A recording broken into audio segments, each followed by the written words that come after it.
వారసత్వ ఆస్తికి సంబంధించిన విషయాలలో కొంత ఇబ్బందికరం కనబడుతున్నది. లేదా జీవిత భాగస్వామి ఆర్థిక వ్యవహారాల్లో కూడా ఆకస్మిక మార్పులు ఉండవచ్చు. మనం అనుకున్నది ఒకటైతే జరిగేది ఇంకొక 2 రకాలుగా ఉండే అవకాశం ఉన్నది.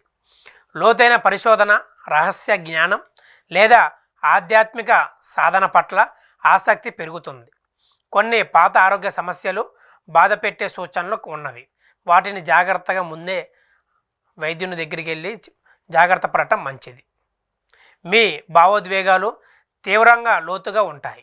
వాటిని అర్థం చేసుకోవడానికి, రూపాంతరం చెందడానికి ఇది ఒక ముఖ్యమైన అవకాశం అని చెప్పుకోవచ్చు.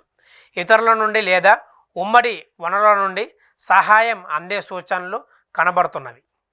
వాటిలో కొన్ని షరతులు ఉండే అవకాశాలు ఉన్నవి. మీ పని నాణ్యతపై శ్రద్ధ వహించండి. ప్రేమ సంబంధాల పట్ల మీరు సున్నితంగా ఉంటారు. ఆదాయం మరియు ఖర్చుల మధ్య సమతుల్యతను కాపాడుకోండి. ఎందుకంటే మనకు వచ్చే జీతం ఒకటైతే ఇంట్లో స్త్రీల ప్రకారంగా కూడా పిల్లల ప్రకారం కూడా ఖర్చులు అధికమయ్యే అవకాశం ఉన్నవి. ఇంటికి పురుషుడు దాన్ని అధిగమించి ముందుగానే తెలుసుకొని ఖర్చులు నిదానపడటం మంచిది. వీరు గ్యాస్ట్రిక్ సమస్యలు మరియు అజీర్ణంతో బాధపడవచ్చు. తెలియని భయం మీ మనసును బాధ పెట్టవచ్చు.